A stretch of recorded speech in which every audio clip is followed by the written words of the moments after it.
that kind of helped me hone my beat. That's what you call in journalism. It's when you develop like a specialization or an expertise in one particular subject. You have crime reporters and you will have environment. Now, climate change is something that a lot of journalists are doing. So, and suddenly when Zoom came on, they just froze and they became like, mice and always scared and didn't really know. And the distance between your thought and what actually comes out of your mouth were just so different. So I actually designed a module where I would help people navigate the online world.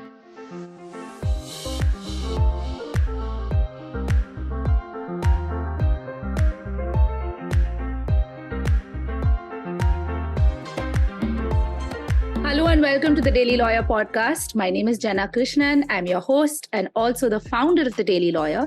And today is yet another episode in our Daily Stories series, where we feature non-lawyers, business owners, freelancers, creative entrepreneurs to come on our podcast and speak about their journey with documentation, their experiences with the law, and so much more.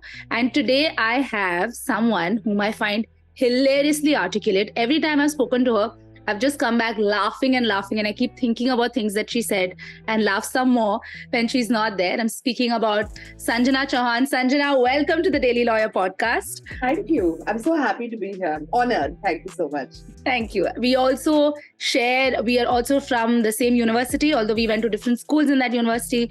I went to the Columbia Law School. Sanjana went to the Columbia School of Journalism. So we also share that in common. But there's so much more to Sanjana than just this, and I'm going to read her bio in just a bit. Sanjana is an experienced news anchor and a broadcast journalist. She's worked with the publishing industry and the content space. She's skilled in journalism, television, AP Stylebook, Final Cut Pro, social media. She, like I said, has a Master's of Science in Broadcast Journalism from Columbia University, the Graduate School of Journalism. She is a communications coach. She's a mother, and she's really one of the most hilarious, like I said, one of the most hilariously articulate people I met. And I want to know, I haven't done enough justice to what you do, Sanjana. So I'm going to ask you to introduce yourself. What is it that you do? And just take us through your journey so far. Thank you so much, and thank you for those very, very kind words. I just wanted to say that we also share the trauma of motherhood. But that's for a different podcast. Yes. So I think I don many hats, and I've been a broadcast journalist for about 10 years of my professional career. And in the middle, I also dabbled a little with writing erotic fiction. Wow. So I want to read that. Yeah. Tell me one thing. What is a broadcast journalist for people who don't know? And there are many like me possibly who don't know. So there is a difference, right? There are people who go out and report and, they file stories and they write it in newspapers, or then they would write it on a digital format, digital news format. I have worked predominantly in the television news industry. So I've started my career with Times Now. Very contentious, I know. Started my career with Times Now, and my last stint was at a channel called Mirror Now, which is like the sister channel on the Times network. And I used to anchor the show at 10 o'clock called The Last Word. Oh, wow. Yeah, so I was a news anchor, and a big part of my show was taking on issues that really matter and giving it like a spin that has to do with gender or culture. So thankfully, my editor was not really particular that I do, run-of-the-mill political stories or current affairs. And he was like, you play to your strength. And my strength is culture. It is talking about gender, talking about public health. So that kind of helped me hone my beat. That's what you call in journalism. It's when you develop like a specialization or an expertise in one particular subject. You have crime reporters and you will have environment. Now, climate change is something that a lot of journalists are doing. So my beat is gender and culture. And that kind of led me to also now working in policy analysis and research with a focus on communications in the public health space. So I do a lot of work in the space of tuberculosis, cervical cancer elimination, HPV, neglected tropical diseases. But Whew. Love to. Yeah. What I also do on weekends is I'm a communications coach. I have been doing this for a little over 3 years. This started. It was born out of the lockdown, where I felt a lot of people had fabulous, great communication and public speaking skills in an offline space. And suddenly, when Zoom came on, they just froze and they became like, mice and always scared and didn't really know. And the distance between your thought and what actually comes out of your mouth were just so, so different. So I actually designed a module where I would help people navigate the online world. And now that things are slowly moving back offline, I've also I'm also coaching a lot of people one-on-one on just communicating with confidence. And I think not the USP, the standout for my coaching and training is that you don't really need to be well versed in English. You don't have to put on this accent. You don't have to have this personality where you appear very flamboyant and confident. It's really about just finding that confidence that's within you and just honing that. I think that's very, very required. I know that as an extrovert, I keep talking, but I think there's a lot of difference between speaking and communicating. And sometimes I think that I speak and I don't communicate. So I think that's very, very important. I have so many tangential questions from what you just said, especially about your work in the public health space and, the cervical cancer space, because I am seeing a lot of media coverage around cervical cancer and the vaccinations that have come for that and so on. But I think I'll leave that for a little while later. But immediately I want to speak more about your communication background, you as a communications coach. What would you say? Because, you spoke about this online, offline space, you designed a module, you're teaching people, you're coaching clients. What would you say are some of the pain points that you have seen, or your pain points as a communications professional in this business avatar of yours? So I think the biggest, I would not call it, but yeah, it is a pain point. It is a challenge, of course, is that, there is, of course, this desire to scale it and make it something that is far bigger. But, I think we also have this unpaid job, the unpaid thankless job. I love it. Yes, go on. We do. Yeah. Which takes some more time than our regular jobs. With small humans as bosses. Who just give us no appreciation. Yeah. I'm kidding. I know. Motherhood is a gift, but I think that has really kind of shifted the way I think in perspective and the way I prioritize things. But I would say the biggest pain point from the side of people approaching me and why they would take this communications class is that more often than not, our problems are all the same. But I think everybody imagines that their problems are just limited to them. But actually, public speaking and just speaking up and communicating with confidence is a fear that 90% of the population have. And they don't admit it. Or then they just imagine that they are the ones that have it. So they're just going to keep quiet. And because of that, you tend to procrastinate. And because of that, you don't really prepare. You think that I'm just going to go and wing it. Bolne mein kya jata hai? Main jaake aise bol dungi. And I think that is the biggest issue or my biggest peeve when I see a lot of people who are in, say, positions of giving lectures or webinars or different platforms like this. Yeah. That there is no prep, there is no structure, there is no thinking of how you're going to pull your audience in to come after that. So I think that is the biggest pain point where people kind of underplay and they underestimate this skill. And more often than not, it's called a soft skill. But I don't think that there is anything more harder, significant and crucial than communications, because it can really it can help you scale your business. It can help you win clients. It can help you like navigate life. Of course, don't ask my partner this question because he'll be like, hey, you don't know how to do this.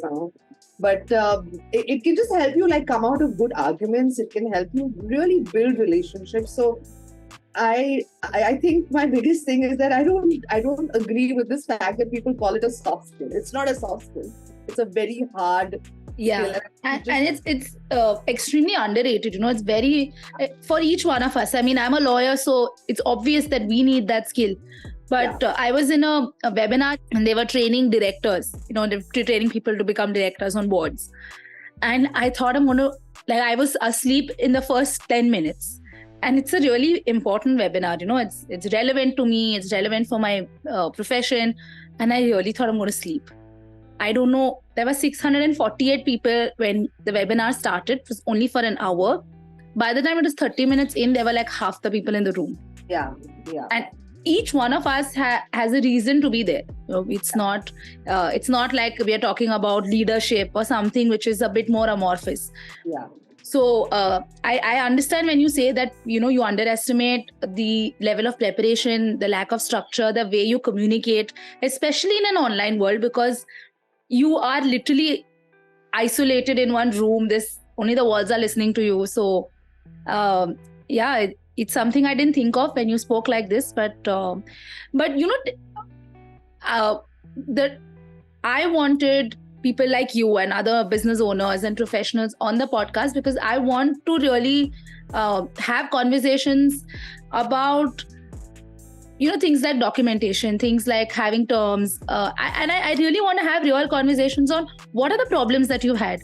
For example, I have clients who are maybe run a music school, for example, and then they are giving online classes.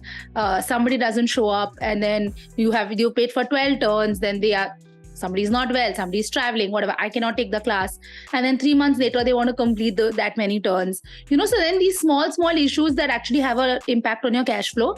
So these are sort of situations that I wanted to speak about, and then maybe what are the ways that you have managed to overcome that, or have you faced any situation where somebody has not liked not liked your services, not liked your coaching, and gone on Instagram or Google review and said you're horrible, things like that? I want to say that fortunately in the communication space, I've not had those kind of issues, but I will talk about just in the content space as a journalist, as a freelance journalist.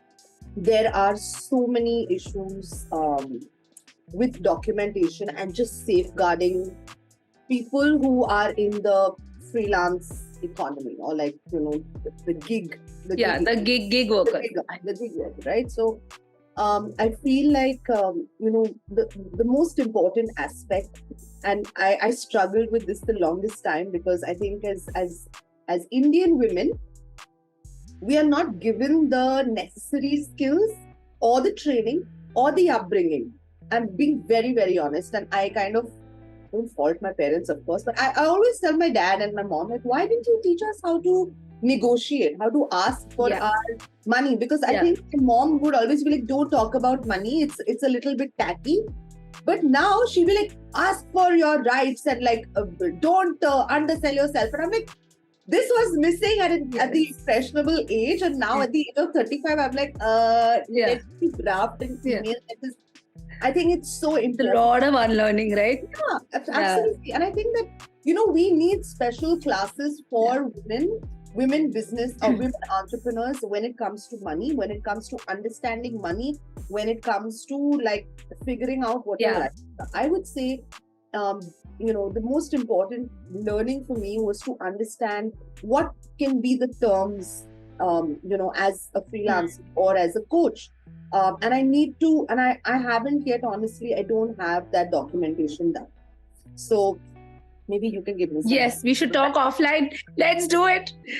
The tables have turned. Yes. But I think it's very important because, you need that kind of safeguarding. Yeah. Especially if you're working with corporates or agencies, because, they have a very strange policy where they'll be like, hey, you submit an invoice now, we'll pay you like 30 days later. Or the next cycle on the 20th of the next month, like 45 days after you've given. Yeah, so and it's really painful because you have a house to run, you have children to take care of, so it becomes really hard. So I think it's very, very important to have like your terms down. Yeah. Have somebody agreeable to those terms, because more often than not, I think we're not taken seriously. Yeah. As consultants, as coaches, freelancers, because we're not from a big entity or an agency. It's just imagine ki chalo individual hai, vendor hai, we'll pay as and when. I think that is really a problem or a learning that I have actually faced, was to just keep my terms down. Another thing is that I used to never work on an advance. Now I think in hindsight, it is crucial, it's imperative. My partner as well is an entrepreneur, a very successful one. He started a business during COVID, and he claims that he grew it because of Shark Tank and just watching Shark Tank. But I think one of the things that he's also told me is that you have to work on some kind of advance. It just, more than anything else, it's not about holding anybody at ransom, but it just formalizes the entire process. Yeah. And it there's no ambiguity. So I think that is something that I definitely need the support on, but it's been my biggest takeaway. And I also feel like, invoicing and other aspects like that, I really wish that there was, this masterclass that was helping people, or like, your podcast, which I like now consume voraciously every time you upload something about like 3 tips and 5 tips, and I'm like, okay, let me take notes. But I think it is so crucial, and I feel especially, I want to add this gendered lens to it, that women need that. You need to be taught that, you need to have that sense. So I would say that has been my struggle really, where I have not understood. And then of course, at the start, I was just like doing a lot of free stuff. And I'm like, what's wrong with me? Like, I'm just like, why am I not looking at myself as that worthy? And then that's a horrible example. But then I saw Coffee with Karan, and I saw Kareena Kapoor, and she's like, I don't work for free. I don't want to work for free. So, because when I was starting my communications training, I was telling friends, hey, let me do a free class for you. And I'm like, later I said, I have 13 years of experience in this space. Why am I offering a free class? Maybe I can put a discount, but I don't know about it. Not free. But what you said about us, specifically Indian women, maybe the way we've all been brought up. I don't know so much about men. I don't want to make this a gender related issue, but I can only speak about women because I am a woman myself. This thing that you spoke about, offering things free, I feel like you're speaking my language, or you're just like putting in words what I experienced the last 1.5 years that I started on my own. We are so eager to help. We're like, oh yeah, we want. I don't think we realize that there is not just a commercial aspect, but also an image related aspect, where that comes with it. And specifically to your point on women like us, Indian women, in Colombia, I mean, because we are from the same university, there was this in the LLM program, you had an option to take a negotiations class, which was a 3-credit course. So a lot of work to do. And we had to, we were paired up and all that, like how it happens. But the assessments were it was a course that we're taking with the business school. So the assessments was with the business school, as in, you're the lawyer, and then that person is the CEO, and then you're against the other side. So there were 2 or 3 assessments like that. In one, I was paired with a Brazilian guy, and you know what? The way we were discussing and the way we were strategizing was so different from the other one, which I was paired with an Indian girl who was also in the business school. Like, she was the CEO, and she was the CEO of a media company, and I was the lawyer for that media company. Our approach was so different, and we were so the feedback that we got after our assessment was that we just left a lot of things on the table because we didn't ask. We were so afraid to ask. We were afraid to say no. And it was so cultural. And they said also that it's cultural. We see this among so many. And that was the first time I realized that I didn't even know that, we have something like this. So if I know this is going at a little bit of a tangent from what we are speaking, but I think it's so important that people who listen, boys, girls, it doesn't matter, but certainly girls, certainly women like us, we really need to start understanding that there is a lot of subconscious conditioning that we are operating from.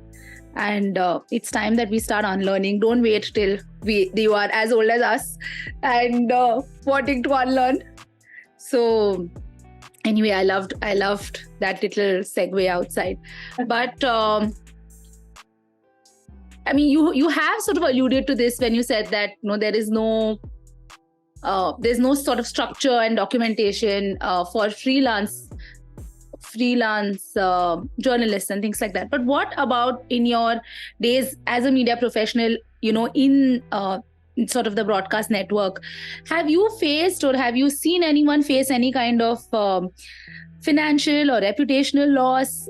And then, what did they do with it? Like just some sort of examples that probably taught you some valuable lessons as to how not to be. It's not so much in the sense of like a financial loss, like in a legal, okay, but yeah, legal also, but I'm not really sure it answers your question, but I'm just going to say it anyway, because I think in this space of like working in the broadcast network or as a journalist, there are enough controversies and scandals and things that will happen that will impact your reputation in some way.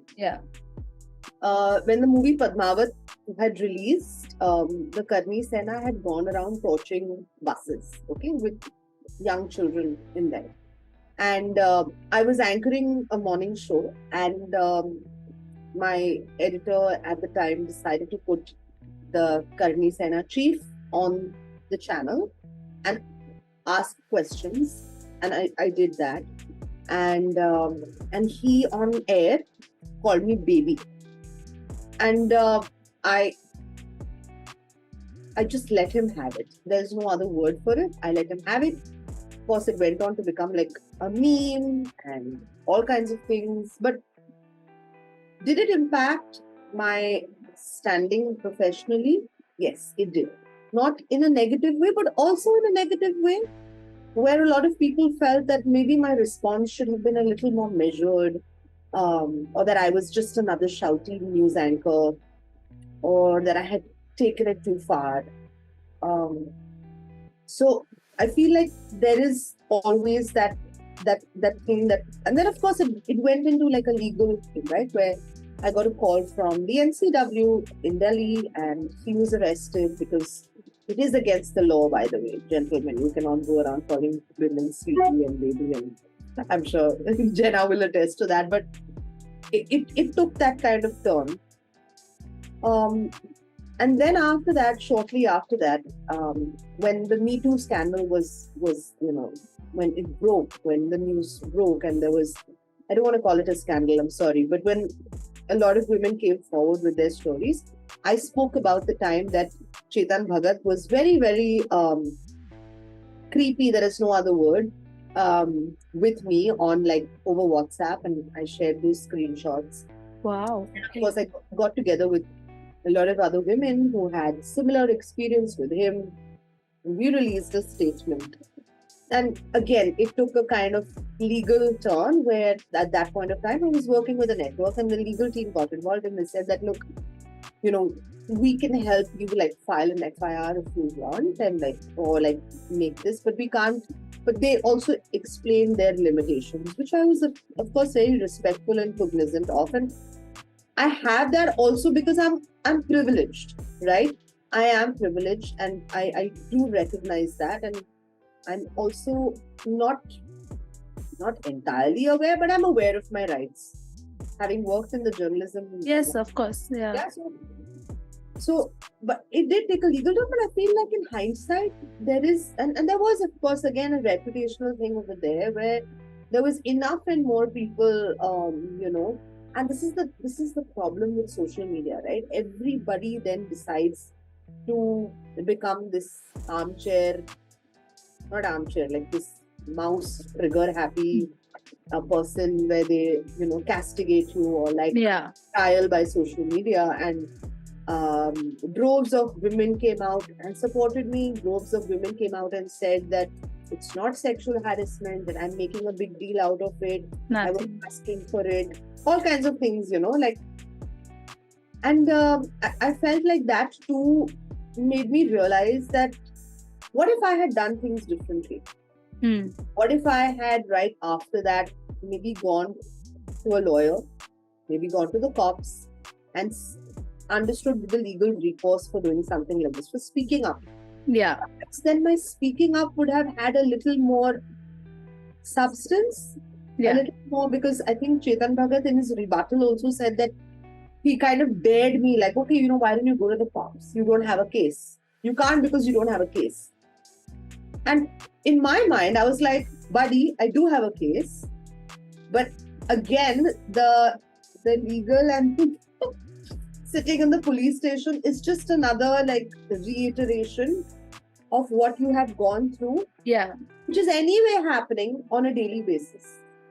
But I just feel like things like a zero FIR, things like, understanding what your rights are, what the legal implications Yeah. are. And even the POSH mechanism. I don't know which year was this. This was in 2018. Yeah. So, this POSH mechanism, because we are speaking about sexual harassment, especially in a workplace setup. And for those who don't know, POSH is prevention of sexual harassment in a workplace. That mechanism was instituted for something like this because, Sanjana, you are one of the many, many, many, many stories I unfortunately heard when it comes to this particular subject. And in your case, it was against a very public person, and it took a very public turn because you yourself were in a sort of a public position. But having said that, I totally understand. I can relate rather when you say that there were men and women who came out against you. Some were they supported you. Specifically to POSH, I think if anyone's here and they're listening, it's compulsory to have a POSH mechanism.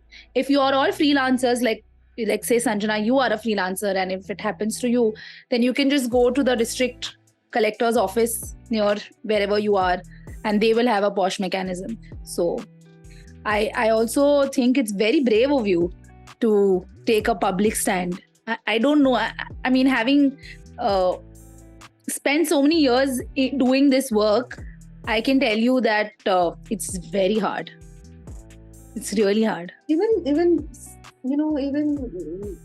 minor things like filing an FIR. So, I mean, give you another example. I was out for a run that day at 6 a.m, and these guys in an SUV thought it would be very hilarious to just almost swerve into me, and then cat call and all of that, and at that point of time, of course, I froze. But then when I walked back home, I immediately called, the helpline, the Nirbhaya helpline. And then they, of course, told me that, you're away from this spot, so we can't really help you. But they were like, why didn't you take a picture at that point of time? And I'm like, you need to consider these things. And of course, it was not in a way to I will give them this. The Bombay police is fab. Okay. Yeah. It's in the way of pinpointing or saying wahan pe kyun the, it was not that narrative. But I feel like that sensitization also needs to be there, where at that point of time, think about if you are alone on a road, you're running and you're in the zone, and then this SUV of course, where do you have you don't have the time to react or the sharpness to be hey, okay, let me take the phone and I'm gonna end you. It doesn't work like that, man. It takes time. So I feel and then after that, I called the police station, my local police station, and nobody answered for and then I was like, man, I hate to do this, but here I am on Twitter. And then I got a call in 10 minutes. And then of course, they really followed up. And but, this is what I mean. I feel like there are many women in my position who would have not done it merely because it's exhausting. Yeah. Then you have to go to a police station, you have to do this, you have to do that. And or then you don't know the process. So hey, does this even count for anything? Yeah. Because people will be like, "Arey, chodo na, ghar jao, kya ho gaya?" You are okay now. You're fine now. Gateway for more bad behavior. Yeah. And Yeah. I mean, as a parent, that's one thing I'm like, we will end the gateway here, right? Yes. Because you are also setting an example to those people, Yes. to those men that, look, this is not okay. Yeah. Because today they've swerved into you, tomorrow they'll take it one step further, right? Yeah. That's the way I look at it, because Yeah. you get away with so much. Yeah. So I feel like there is, maybe we need to be a little more like on our end also, and on the legal and the Yeah. not the Authorities end as well. authorities end as well. There needs to be a little more. We need to be aware of what our rights are. They need to be aware of like More what our sensitive. experiences Yeah. are. Yeah. For Yeah. Sure. I think from what you say, and this has also been my experience, that it is the dying need of today Yeah. to increase legal awareness amongst each one of us. I mean, you are very aware, Sanjana, compared to, I don't know, 90% of the people around you. I don't know whether, to be honest, I go for a run myself in the mornings. I have not faced any situation like this, but also I was listening to you and wondering, would I have done that? I would probably not have done that. Like me personally, not because I don't know how to do it and I don't have the people that I can call with God's grace because of the profession that I'm in. But would I have really thought, okay, you know what? This is not okay. I'm not. Yeah. So I think that's a great example that you're setting. And tomorrow, if it becomes serial behavior, right? Yeah, Like, exactly. all of the men implicated in Me Too. I'm not saying that one woman's experience is not valid. That's not what I'm saying. But I'm saying consider that they have done it to scores of women. Yeah. So many women, because like one Nobody spoke up. was so fear, and I can understand why they're not spoken up also. Yeah. Look at all of them. Like you just Yeah. silence, you shut down. People bring 26 lawyers. Yeah. Like, so I think, just some of us need to be like, we're there for you. Yeah. Speak up, and these are your rights. Yeah. And I think social media also has democratized things to a large extent, because each of us can become a newspaper unto ourselves because of social media, and therefore we can post. People are a bit more scared. But tell me one thing about social media, which is something I struggle with as a lawyer for my clients, specifically freelancers and Gen Z. No disrespect for Gen Z, but I struggle to understand you. This thing about taking to social media to disparage is something I find very irritating. I am perfectly okay. Like in your case, you took to Twitter because you tried, I am finding that a lot of people just take to Instagram to disparage a product or a service, or, even their own parents. What is your, I'm probably asking you more from your view as a professional in this field, and also just somebody who's part of my generation. And, how do you sort of coach people younger to say that use it for what it is, don't abuse it? The thing is, unfortunately, there are no guardrails or guidelines to say that this is what it is. Everybody is making it what they deem it, right?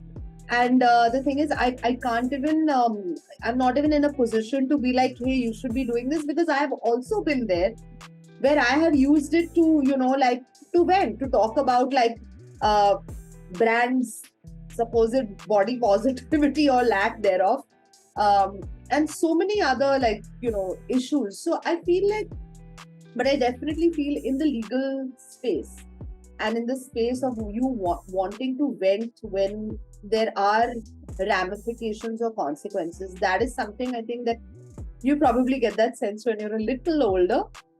But I do think that, maybe I always feel like, and I say this even in my communications course, that it is the 2-second rule. So before you're about to respond and you're getting really overwhelmed, just take a deep breath and just count a couple of seconds, whether it's 2, whether it's 10, but just think about, what your response is actually going to be. And more importantly, the ramifications that it's going to have, the legal consequences that it could have. Because while I say that social media has no guardrails or whatever, there are also actions that you can take, right?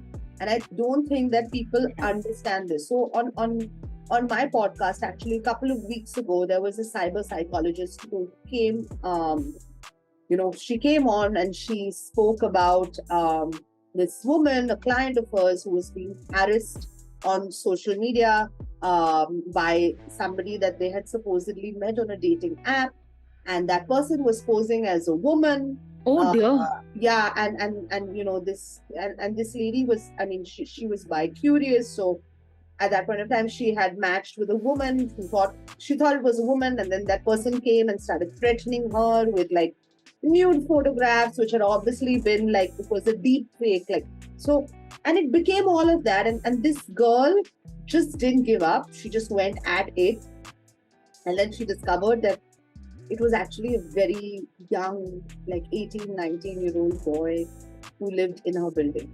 Oh my God. And I just feel like this is the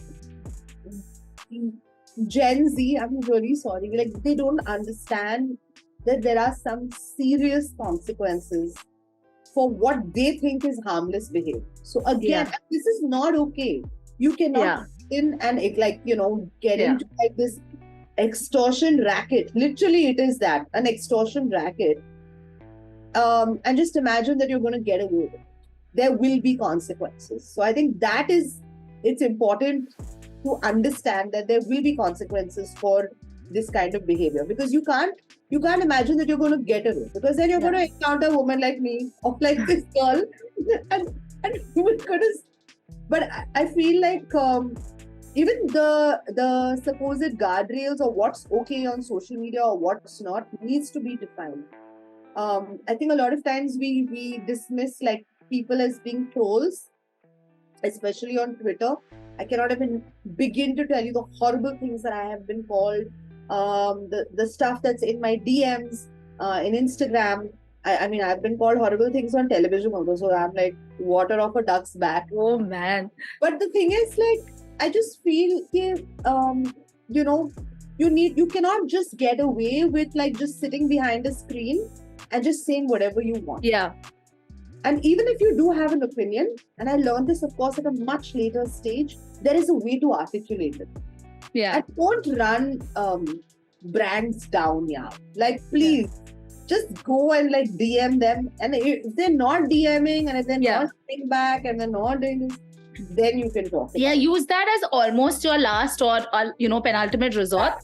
Yeah. But don't take to public disparagement immediately, because it's easy. Today it's easy. It's like tag them and people are taking social media seriously, right? Like everybody's reading reviews. They matter. Small like comments or like small reshares or likes go a long way. So if you understand the power of it, it's also like this, like Spider-Man movie. With great power comes great responsibility, right? So there's that sense of responsibility has to be there. You can't just go crazy. And this I can say with a lot of learning, because I've been somebody who's very vocal and very outspoken, and now I'm just like, is it worth it? Yeah.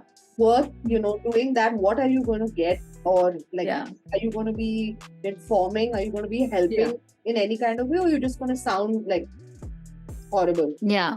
I see. I was going to ask you, what do you think are some of the mistakes that people make from more of a legal documentation angle? Yeah, again, I feel like just like the mistake I made during the whole Chetan Bhagat thing was to not like take it legal, and then I took like a social media route, and like, of course, the national TV kind of, I went like via the media. That is, while I am very supportive of women who want to come out and speak up, like against, say, men or somebody that's been harassing them, or say somebody where a brand has not made payments. We've heard of that so much, or like all the time, every day. Designers not making payments, like horrible work conditions. I'm all for that, but I would also say it is important to educate yourself on what the legal documentation, like strengthen your case. What is your ammo? Do you have evidence? Do you have proof? Do you have the paperwork in place? Are you making the complaint with the relevant authority? Because the problem is then your argument appears, and I'm saying this you understand this as a lawyer, I understand this as a journalist, that when you say something, it's important to back it up with Yes, of add a course. citation, add a footnote, add a reference, right? Like when you're making this claim, there has to be that reference has to come Yes. in, like the numbers, the evidence, the proof. So when you do Collect that, the proof. Yeah. when you do that, it's just it just makes your argument so much stronger. And I feel, like you rightly said, it should be the last recourse. Social media should be the last thing where you're like, I have done this, I have done that, I have not gotten any help. So now I'm tweeting at this person. Please, can you help me? So that then I feel it makes sense. But if you're just like coming and that's going to be your first step, that's the biggest mistake. Like, don't, when something happens, don't just immediately take to social media, because then after a while, I'm telling you how I started to feel like, I'm like, chalo, it now appears like I'm calling wolf. Yeah. Because I'm not like dragging my ass to the cop station, or I'm not calling a lawyer and being like, hey, what are my options with it? So I think that is very important, and use social media to find those resources. I do understand it is expensive, it can be. So go on social media and be like, hey, what is the free legal help? Are there any lawyers that will help me do this at like a discount or for free of charge? Because it is important. So I think using that is great, like understanding your rights like that way, or like say maybe tomorrow, like setting up a one-on-one with you. Yeah. So I think using social media to get those resources is fabulous. But again, I think you need to understand what your rights are and like what is the legal recourse and everything before you then take a story, public. I love this answer. I absolutely love it, because and I love this answer because it comes from not just your knowledge but lived experience in your case. So now, because we spoke so much about legal awareness, increasing not just legal awareness but general levels of awareness, sensitivity, etc., across the spectrum in our country, what would you say is some product or some service that you want to see in the world today or in the next 5 years that you think will go a long way into making all of our lives easier from this perspective? I would like to see a framework or a guideline that is set in place for mothers re-entering the workforce. Definitely. And I would like to see a lot more conversation, or again, like easy to understand documentation for unmarried parents like myself. I have, when my son was born, my partner and I are not married. We've been in a relationship for a little over 9 years. My son, of course, is born out of wedlock. It's a love child. But I feel like I had to really seek out what his rights are. Right? Yeah. I had to talk to a bunch of lawyers. I had to look at a lot of paperwork myself and try and make sense of it. Like, oh, there was one judgment in so and so time where it was ruled that illegitimate children will also have the same rights as children. But then suddenly you'll see a report in the newspaper where it'll be like, this particular high court ruled this child does not have rights, or this particular high court ruled that the mother is not the natural guardian, or the father cannot be the sole guardian. So there is so much ambiguity that I think is a little bit disconcerting, right? For me especially, or like, and there are so many other women like me. And the thing is, it's all there. I went to file my son's passport. There is a form even for children who are born out of IVF. So it is all there. The paperwork is there, but still, when I went to the actual passport officer, I was asked, husband kidhar hai?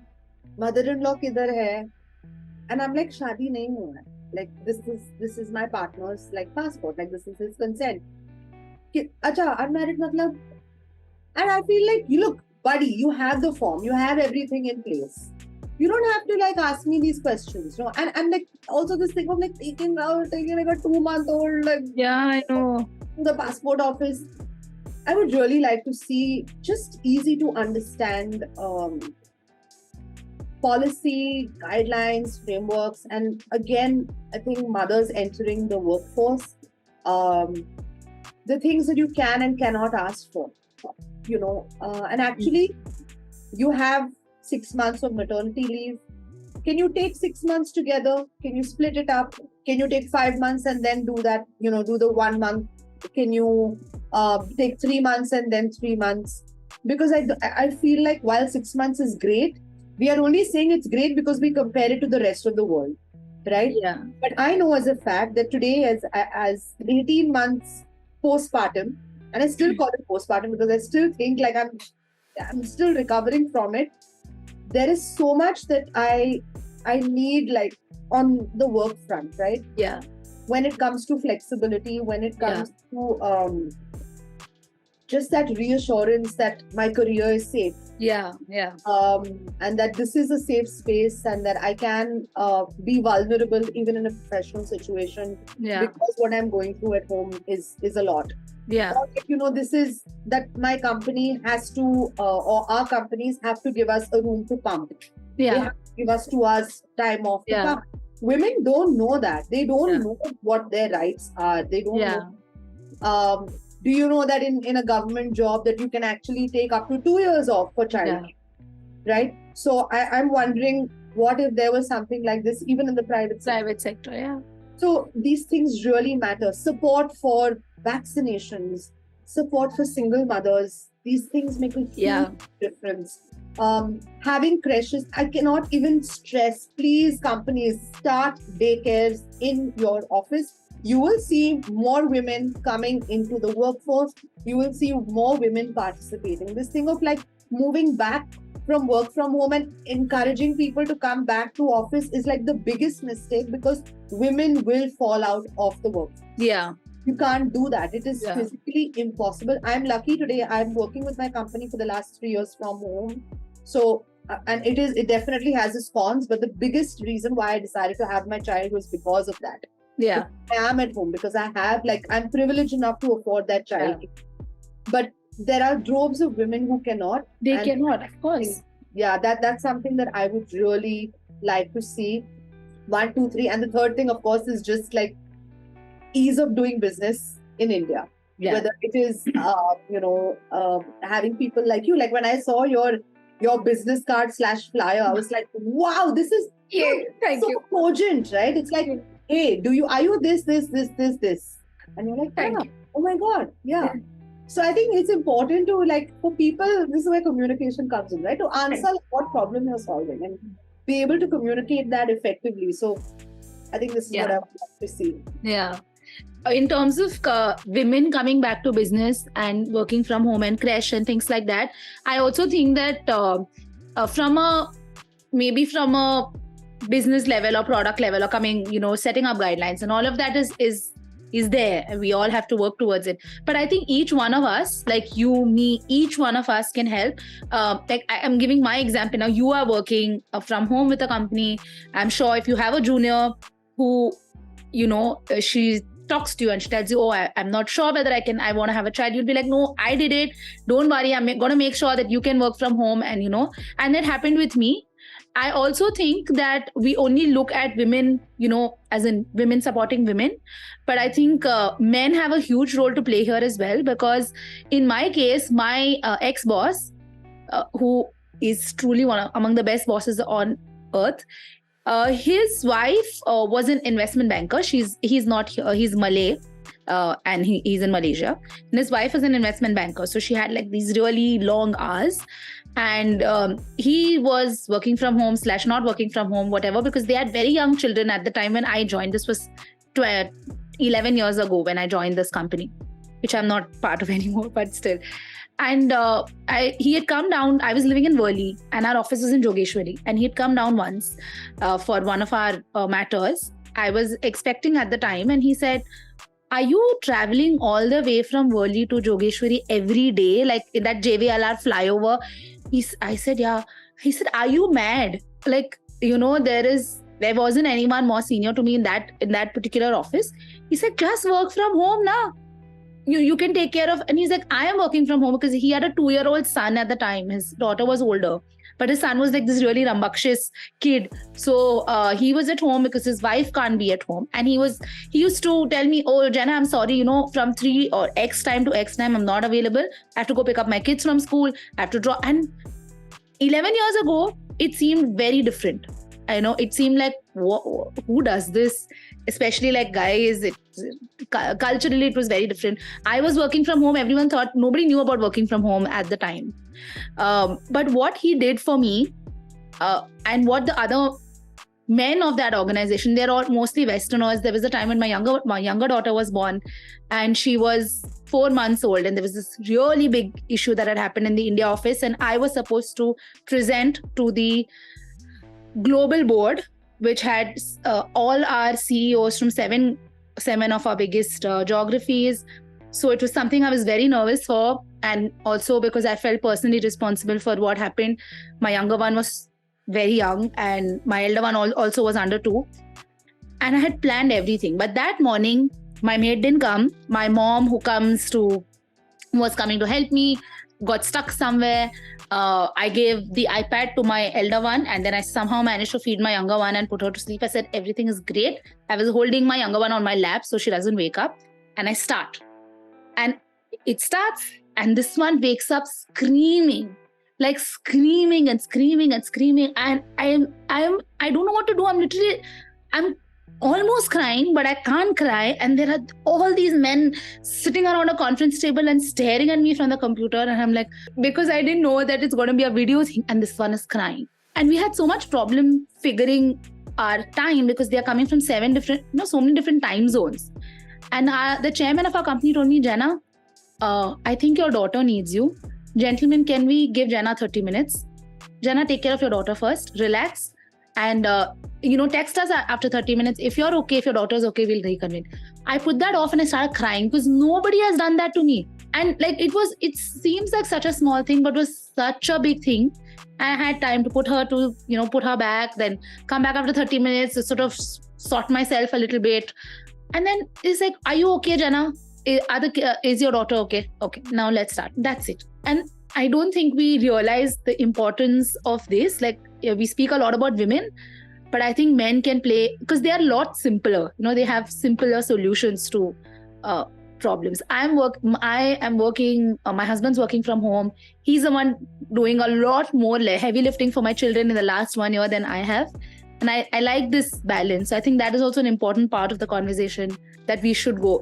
We should sensitize men as well, that they're important. Yeah, totally. I definitely agree with that. And I also feel like, because I think there is also maybe that understanding of emotionally the burden. Yeah. Because it's not just the physical work that needs that kind of balance, but it's also the emotional burden that I think is borne a lot more by us. Yeah. So, but I just have to say there that I feel like although men they can do it and they should do it because their careers are a lot more safer than ours.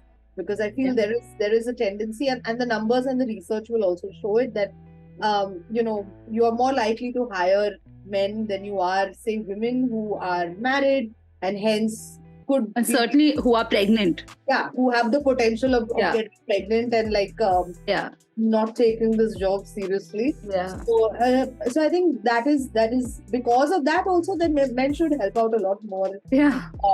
At home. Yeah.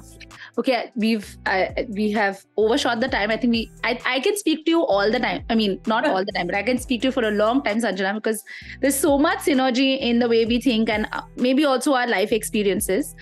But I think I have to move to the last part of the podcast, which I do for myself because I love the answers.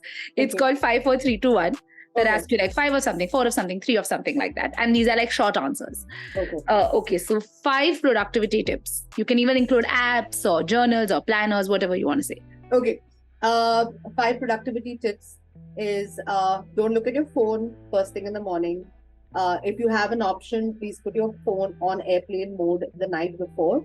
I would do that when my son slept in the same room. I don't have that option now because he's now banished to his own room. So I have to keep my phone on. 2 is please hydrate and have good nutrition, especially if you are a lactating mother, a lactating person, and you are, of course, in the workforce, and also as a journalist, I feel like if you have a field job, you have to eat a good breakfast or a meal or whatever it is. You have to hydrate yourself. Please take your health seriously. I feel like people don't do that. It is important to do that. You have to do it. And also it'll help you think when you like feed your brain. This is underrated, but the power of writing down things is. I know a lot of people use Notes app, but I still love to write things down.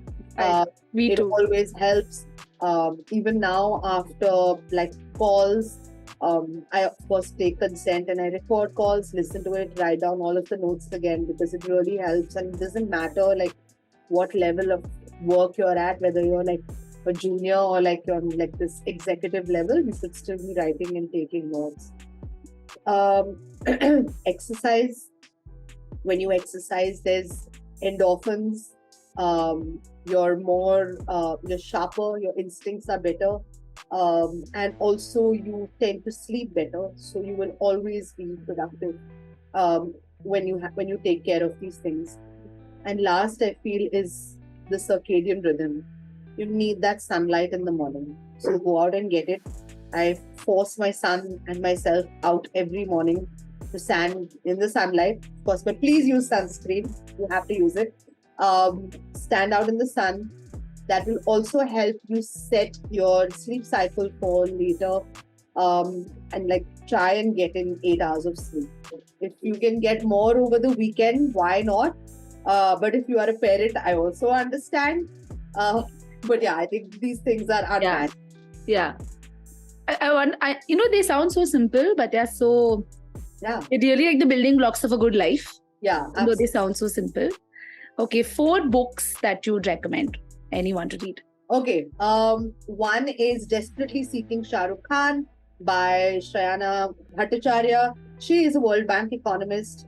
And although the title is a little bit misleading, the book is definitely about every Indian woman's obsession with Shah Rukh Khan and Bollywood. But it also tells a very grim but very real picture of Indian women's participation in the labor force and why it's dwindling.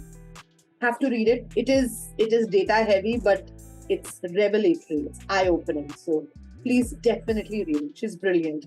2, The Newlyweds by Mansi Choksi. Not saying this because she's my best friend, but without a bias. She took 6 years to report. She individually reported the story. It tracks the life of different couples across India, spanning different socio-economic backgrounds and their love stories, and how the Indian legal system and socio-economic and cultural factors have played a role in the relationship. And of course, there is Cup Panchayats, there's a casteist angle, there is, 2 women who are first cousins but also lovers. So I just think it really paints a very true picture of the India that we live in. And this is not from an urban elite perspective, but from the rural and like the heartlands and the grassroots of India.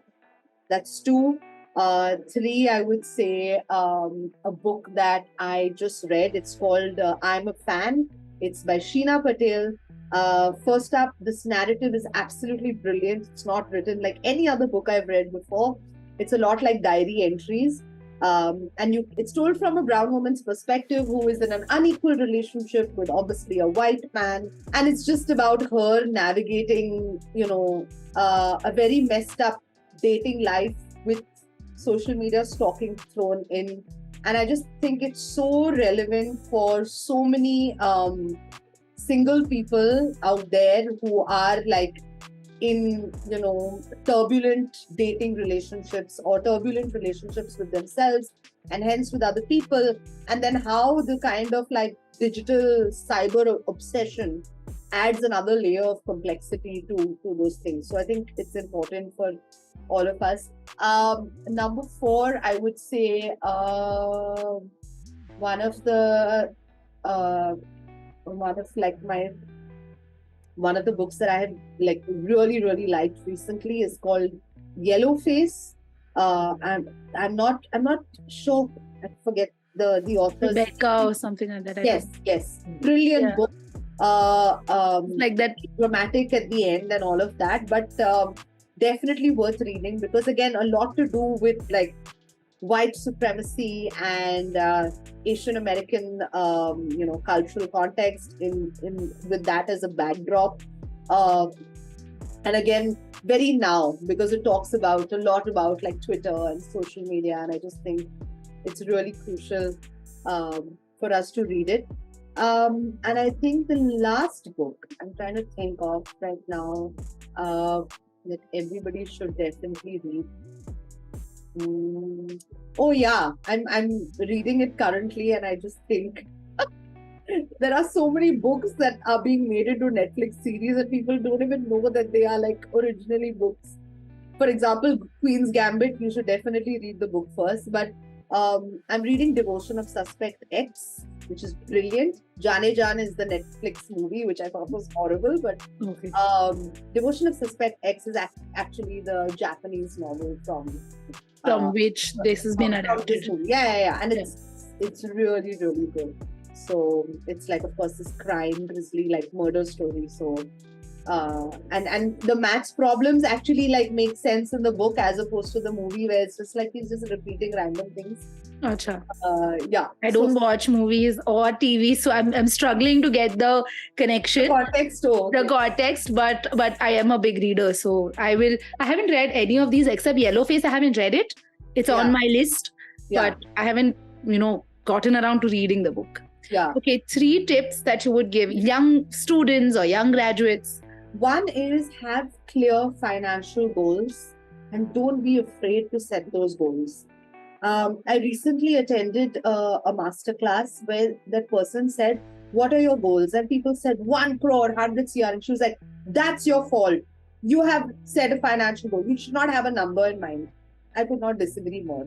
Set clear goals. Please have goals in life, because when you aim for 1 CR or 2 CR, it's not ridiculous, because you're like, okay, I am going to reach that number, and you'll find a way to do it. And I don't think that there is anything wrong with setting that. And I didn't do that, unfortunately, in my life. I was just like, let me just go with the flow and everything. But now I have a very clear number that this is how much I want to make in a month. So by hook or crook, I'm like, I have to make it. I have to like work a little bit harder, pull these many more strings, So I feel like that is definitely crucial, to just have those clear goals. 2 is please read the newspaper. Please, I'm not saying watch the news, but consume the news, not social media. Make that effort to read feature stories. I don't have a problem with short form journalism that we are seeing on social media. It's a good way to help a lot of people who don't consume the news be in the know.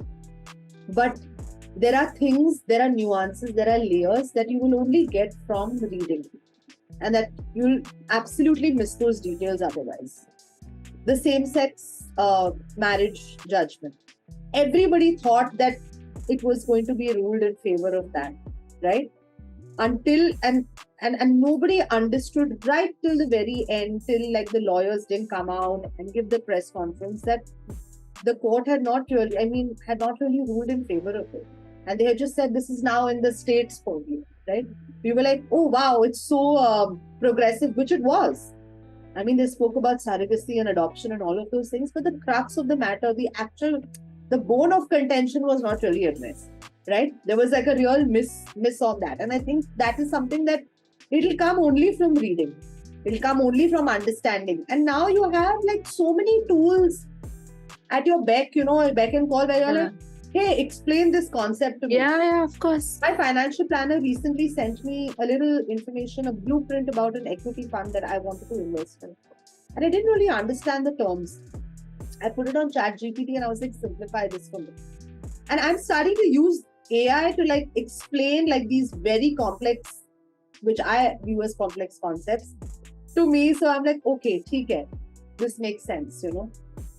The third thing that I would like to say is that if you want to be an entrepreneur, you want to be a business owner, you want to start something of your own, even if it is like in the coaching, freelance consultancy space, understand. And my friend Sarah Sham had actually said this, and I could not agree more. Understand the business side of things.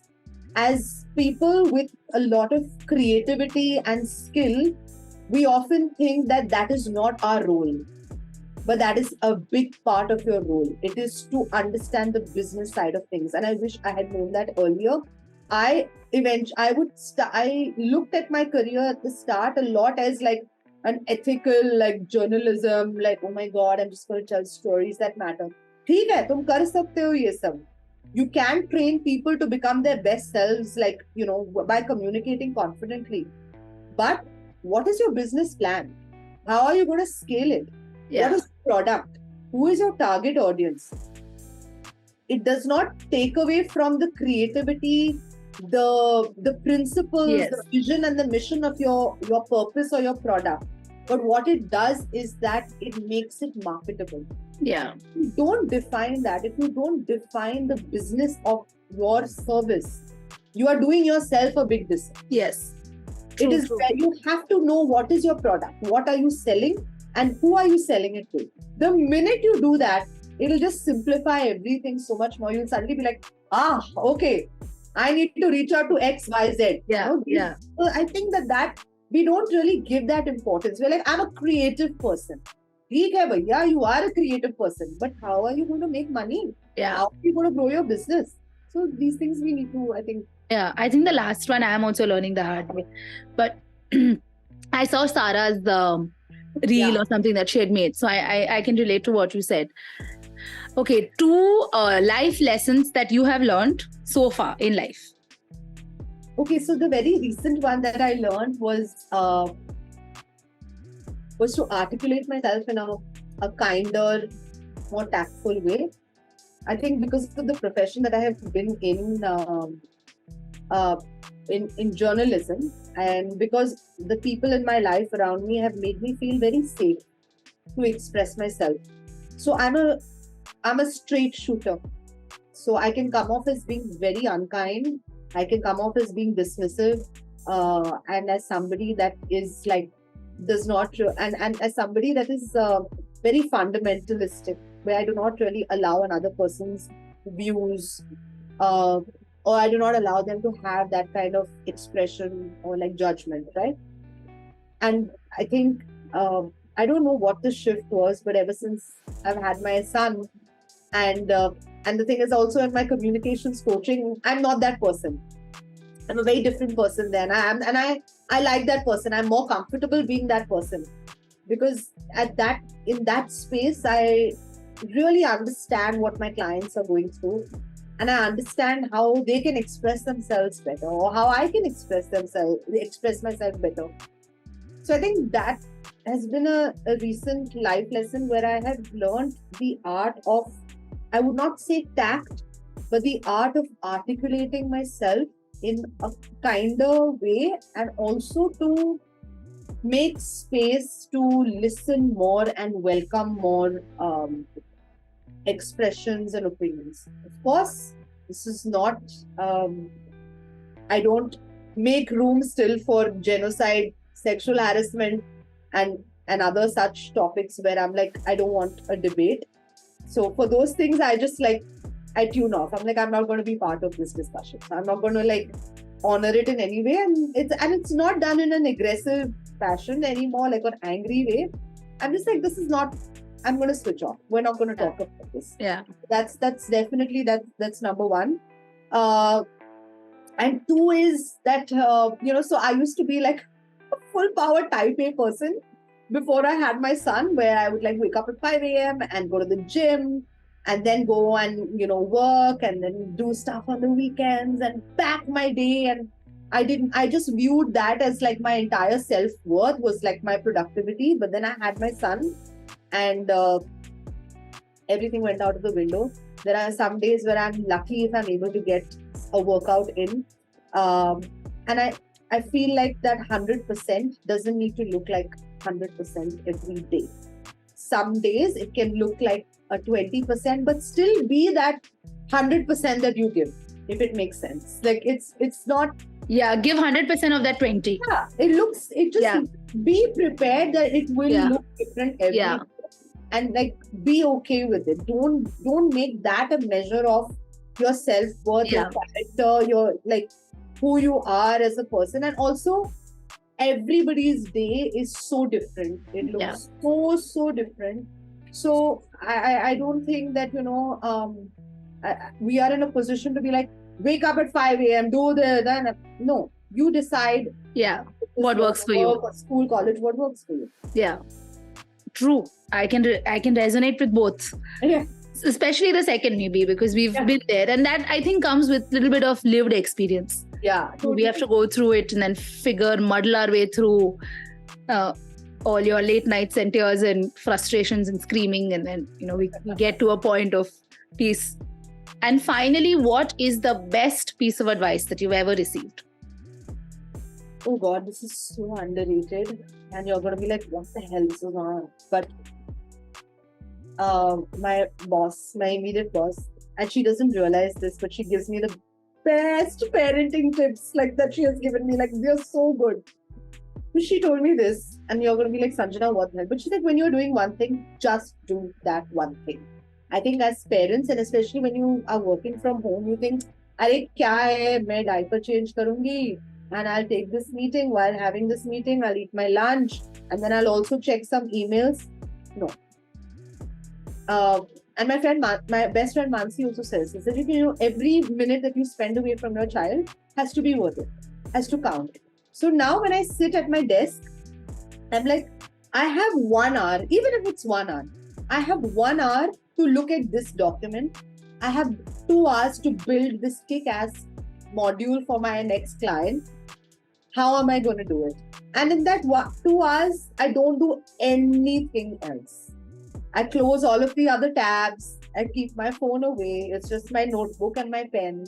It's just my computer, and I'm just sitting. And so I think that has just, made such a big difference. It's increased my productivity, and I could not be more thankful for that, because it's just helped me slot my time.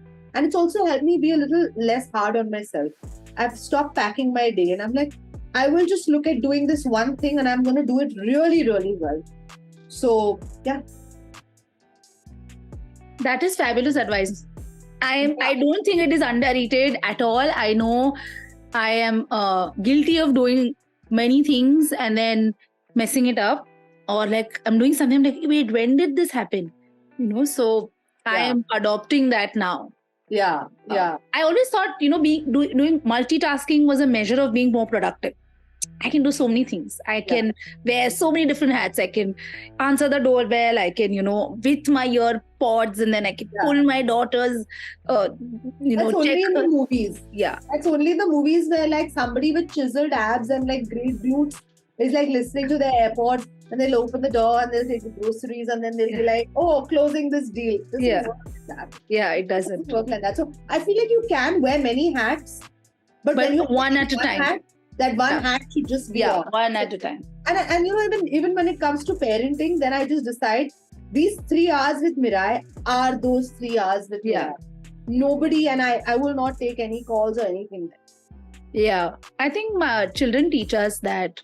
I'm still learning, but my daughter told me something like this a couple of days ago, and I've been reflecting on that. I thought after we finish this podcast, I want to sit and chat with her about this, because children just say these deepest things. So, and Mirai is still 18 months. I'm presuming he's now, talking and a little bit. Goga, right? Yeah, Goga. so cute. Mama Goga.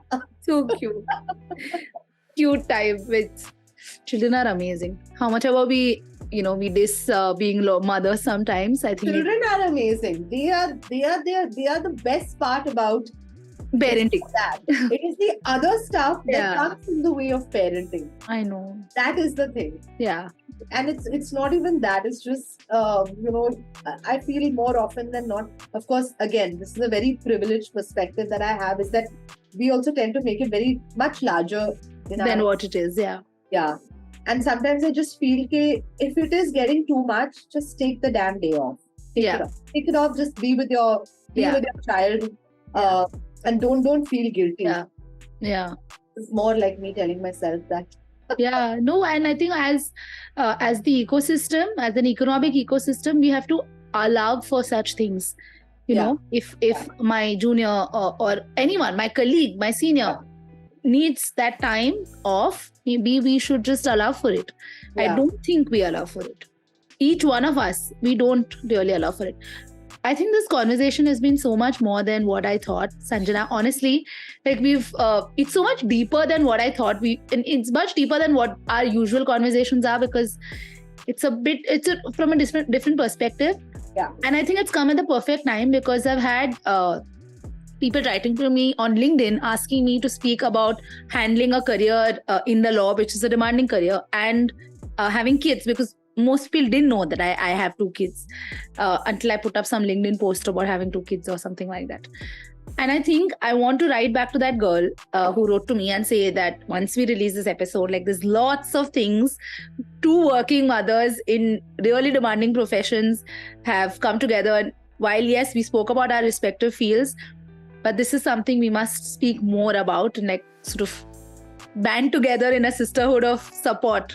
Yeah. So, I was actually just thinking about it today as like, maybe in like 5 or 6 years, because obviously I literally have no locus standi at this point of time to be offering that, but we should actually devise like a consultancy for mothers who are re-entering. Yeah.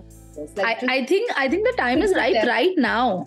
Yeah. I don't think you don't have locus. Of course you have locus, because you are a mother and you are in the workforce and all of that. And you are also, you have this sort of unique position of being an unwed mother, so you are in a... Yeah. You are relatable to a lot of different people, people who are probably scared, or they want to take that step, but they're scared of taking that step, I think they can. Please do it. Don't let an institution define love, number one. Because I was just discussing this last night with my partner, because somebody was asking us, how come you guys just didn't decide to get married, or like, how come you... Because at one point I was like, we should get married, but I just stopped, because I just felt like, is that commitment going to change? We were already together for what, 5 years? Is that love going to change? In fact, I feel like it was going to be more restrictive in a way, because of this binding authority that comes in, and inclusion of families, and which is not a bad thing. I mean, it's still there, but I feel like we are so much more in charge of our relationship this way that we don't really, the law can't kind of mess with it. Yeah. But having said that, it's also crucial, I feel, I'm sure there are women in my position to also understand what your rights are. Yeah. Especially when it comes to custody of your children, when it comes to your child's inheritance, what your children's rights are. And most important is, I think I need to do that. I will be doing that soon with my son, is to talk to, because while children are amazing, they can also be very cruel. Yeah. And, he's about to hear some nonsense in school. Yeah. So it's always better to just like talk to them and be honest with them upfront, that they know what is coming their way, what they're going to have to deal with. Yeah. Thank you so much, Sanjana. How do people reach out to you? We'll put your links in the description, but how do people reach out to you? And the best way to reach out to me is to email me. My Gmail address is Sanjana, SANJANA .Chowhan, CHOWHAN @gmail. And please DM me on Instagram. I, in more like all likelihood, will definitely look at that. My Instagram is just open by default. So my handle is Sanu Chow, SANUCHOW.